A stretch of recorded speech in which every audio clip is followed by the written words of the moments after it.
संत शिरोमणि आचार्य गुरुवर श्री विद्यासागर जी महाराज की जय। और हम योग प्रणेता पूज्य गुरुवर श्री प्रणम सागर जी महाराज की जय। ओम अरहम नमः। धर्म प्रेमी बंधुओं, श्री तत्वात् सूत्र ग्रंथराज जी के तृतीय अध्याय की कक्षा में आप सभी का स्वागत है। अध्याय 3 में सर्वज्ञ देव द्वारा बताए गए जैन भूगोल का अध्ययन करेंगे, जो हमारे मोक्ष मार्ग को और भी सुदृढ़ बनाएगा। मोक्ष मार्गस्य नेतारं भेत्तारं कर्मभूरतां ज्ञातारं विश्वतत्त्वानां वन्दे तद्गुणलब्धये। देवादिदेव आदिम तीर्थंकर श्री ऋषभनाथ भगवान की, वर्तमान शासन नायक श्री वर्धमान महावीर भगवान की, परम पूज्य आचार्य गुरुवर श्री विद्यासागर जी महाराज की। तत्वार्थ सूत्र ग्रंथराज में तृतीय अध्याय का स्वाध्याय चल रहा है।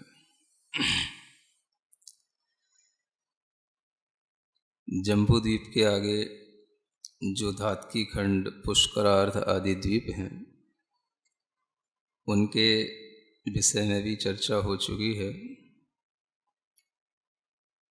ढाई द्वीप में रहने वाले मनुष्यों के बारे में भी कल आपको बताया गया है। अब यहाँ पर मनुष्यों की ही कुछ और विशेषताओं को बताया जाना बाकी है। मानुषोत्तर पर्वत से पहले पहले मनुष्य रहते हैं, ये तो कल आपको बताया था। कुछ एक दो बात और विशेष जानने योग्य हैं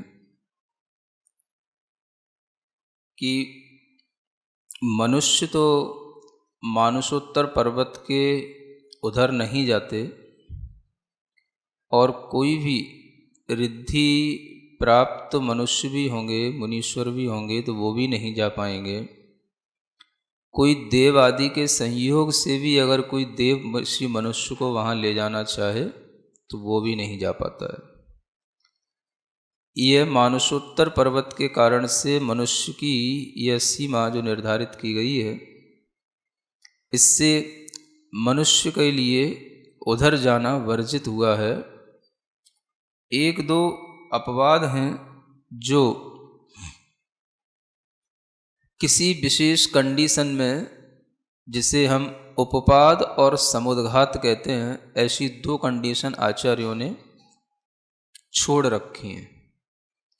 उपपाद और समुद्घात के अलावा उपपाद कहलाता है किसी जीव का जन्म होने का जो समय होता है, या जन्म होना का जो प्रथम समय है, उसका नाम ही उपपाद होता है।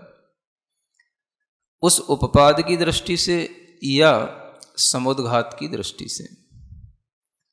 तो इसमें जो विशेष खुलासा है वो ये है कि अगर कोई जीव मानुषोत्तर पर्वत के बाहर हो, तिर्यंश हो, और उसको मनुष्यों में जन्म लेना हो, तो आएगा तो वो बाहर से ही। विग्रह गति में अगर वो चल करके आएगा तो भी उसके लिए मनुष्य गति नाम कर्म का उदय होगा, तभी वह इस ढाई द्वीप में आकर के मनुष्यों में जन्म लेगा। तो इस दृष्टि से, उपपाद की दृष्टि से, ढाई द्वीप के बाहर भी विग्रह गति में मनुष्य का होना इस दृष्टि से बताया गया है। वो वस्तुतः अभी मनुष्य नहीं है, वो मनुष्य नाम कर्म के, गति नाम कर्म के उदय से वहाँ से मर कर के आया, इधर उसको जन्म लेना है। तो जन्म लेने के लिए आयु कर्म का उदय हो चुका, गति कर्म का उदय हो चुका, इसलिए कहा तो जाएगा उस जीव को मनुष्य ही, सूक्ष्म सिद्धांत की दृष्टि से देखें तो। लेकिन वो अभी मनुष्य का जन्म अभी नहीं हुआ।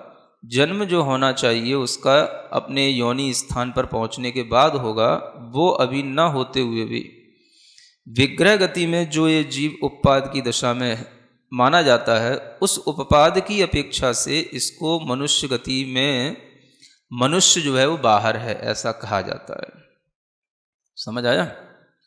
मनुष्य गति का जीव होने के कारण से मनुष्य भी क्या कहलाएगा, ढाई द्वीप के बाहर है, लेकिन अभी वो मनुष्य नहीं है, मनुष्य बनने वाला है। इस अपेक्षा से वह सिद्धांत की दृष्टि से देखा जाता है तो मनुष्य ही कहलाता है। इसलिए आचार्यों ने दो अपवाद के तरीके छोड़ रखे हैं। एक तो ये उपपाद हो गया, दूसरा होता है समुद्घात।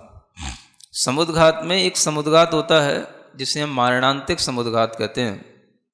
उसमें यह होता है कि कोई भी जीव जो मरण के समय से अंतर्मुहूर्त पहले अगर वह अपने जहाँ पर उसको मरण करना है, मरण करके जहाँ पर जन्म लेना है, उस स्थान को आत्मा के प्रदेश छू करके वापस आ जाते हैं। तो उस आत्मा के प्रदेशों का बाहर निकलना और फिर जो है छू करके उस स्थान को वापस आ जाना, इसको बोला जाता है मारणांतिक समुद्घात।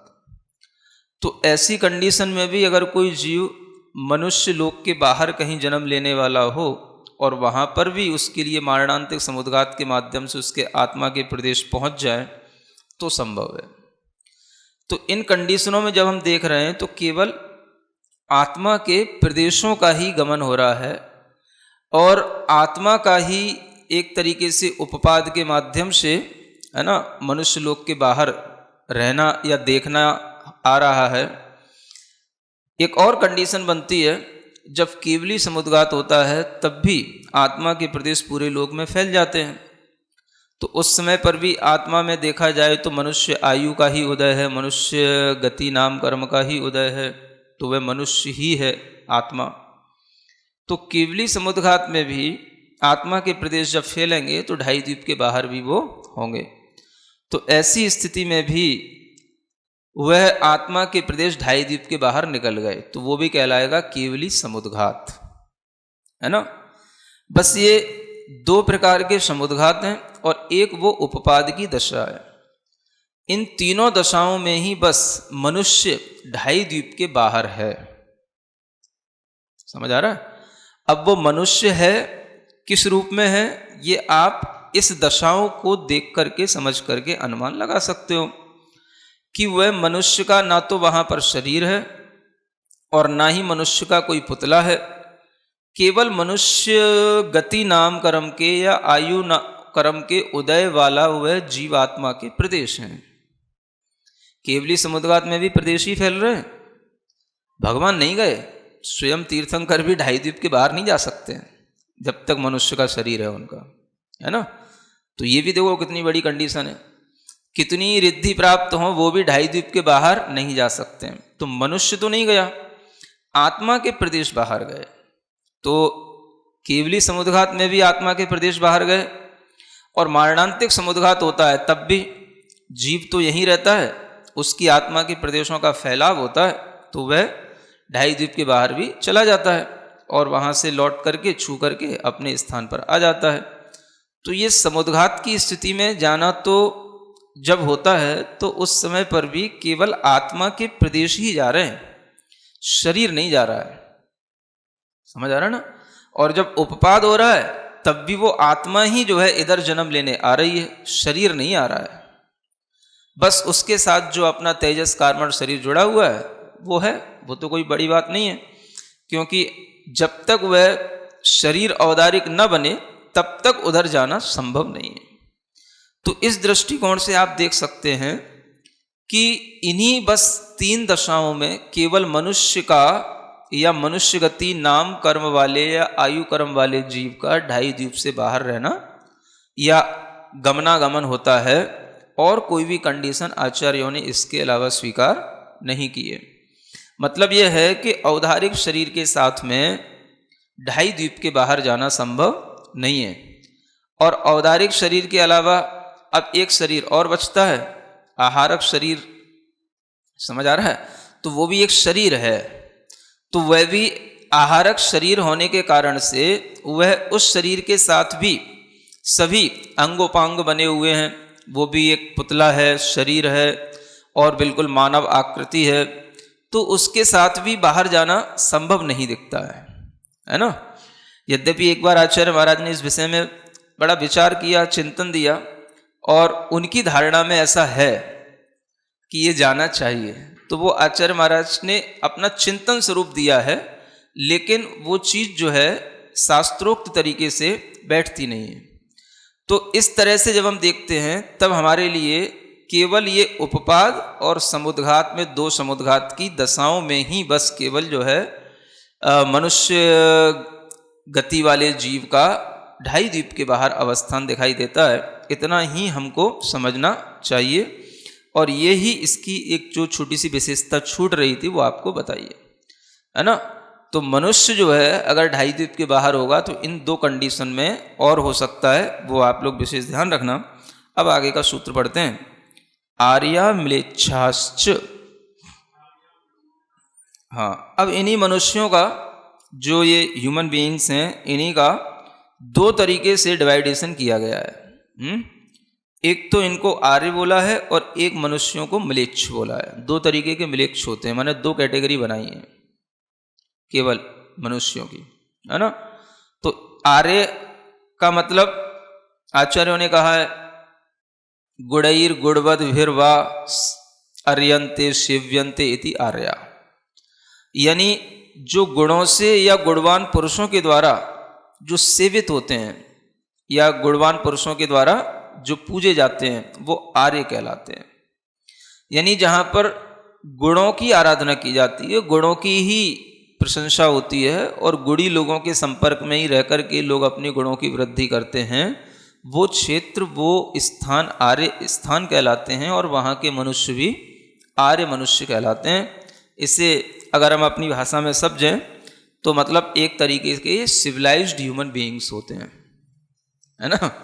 इन्हें इसी दृष्टि से देख सकते हैं। तो आर्य भी मनुष्य हैं और म्लेच्छ भी मनुष्य होते हैं, है ना। म्लेच्छ में अब जो आर्य के विपरीत हो गए वो म्लेच्छ हो गए। यानी आर्य तो गुणों की आराधना करेंगे, धर्म आचरण से सहित होंगे। म्लेच्छों के पास में इस तरह का कोई धर्म आचरण नहीं होगा, वो पापाचरण में ही खुश होंगे, हिंसा करने में ही आनंद मनाएंगे, चोरियाँ, बलात्कार, झूठ, इन सब पापों में ही वो आनंद मनाएंगे, मांस मदरा आदि खाने पीने में ही वो आनंद मनाएंगे। इस तरीके के जो ये धर्म कर्म से रहित होकर के जो आचरण किए जाते हैं, ये एक तरह के म्लेच्छों के आचरण कहलाते हैं। तो यहाँ पर मनुष्यों को 2 रूपों में विभाजित किया, एक तो आर्य और एक म्लेच्छ।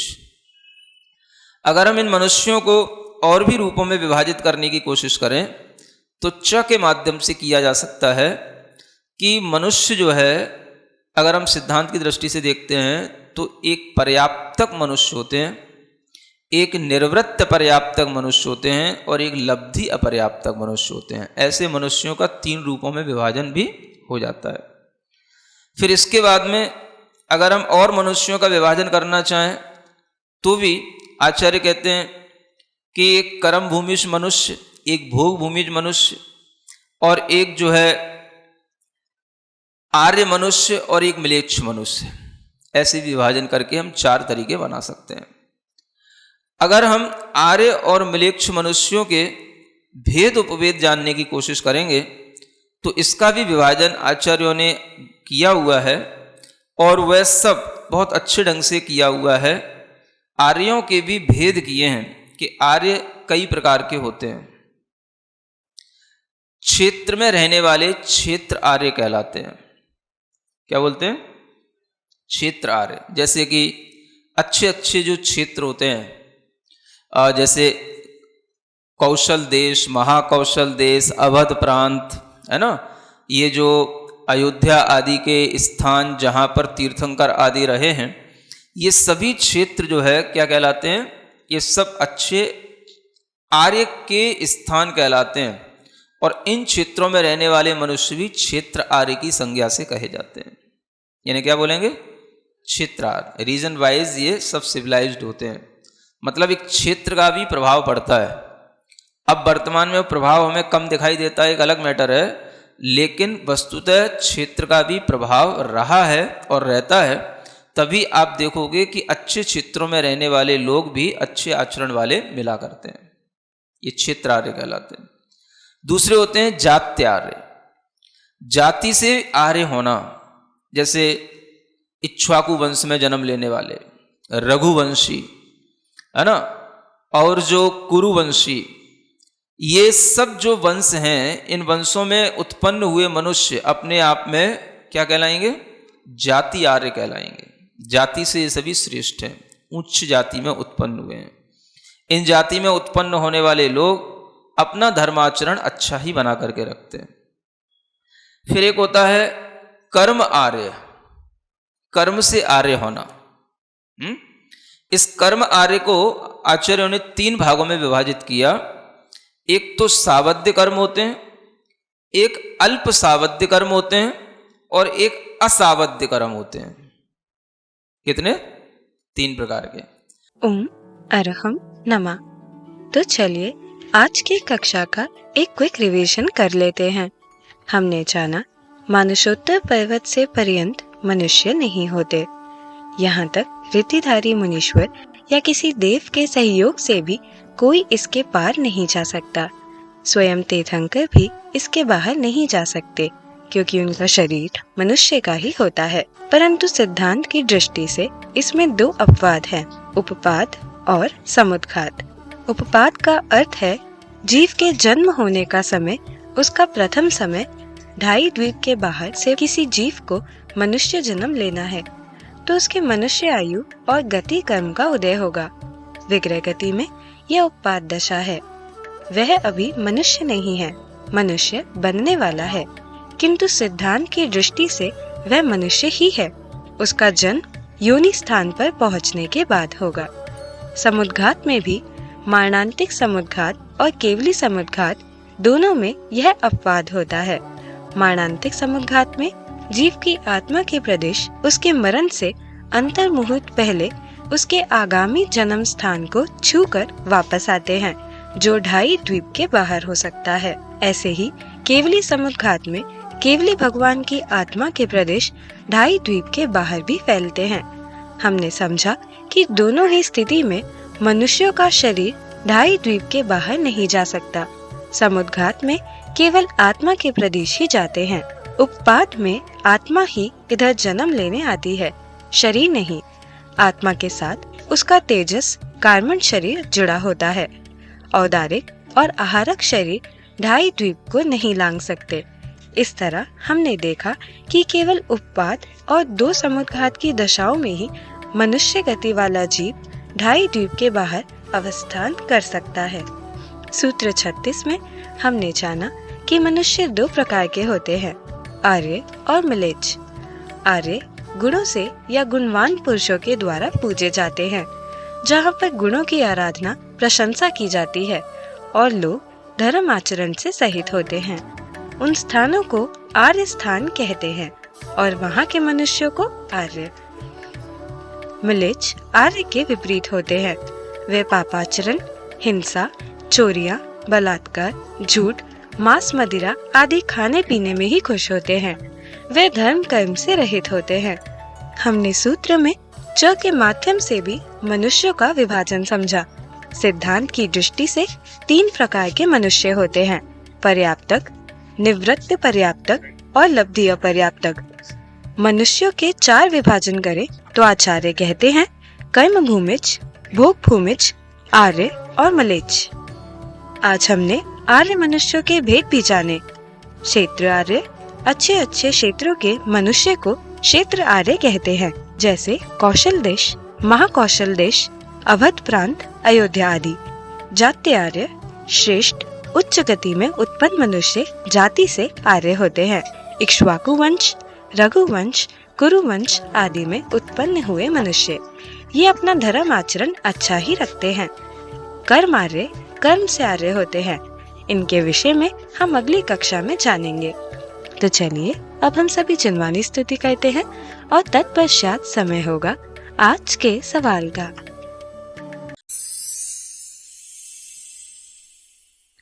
सिरिजिणवाणी जग कल्याणी जग जन मदतम मोहरी जड़मण हारी गड़हर हारी, जन्म जरा भव रोग हरी।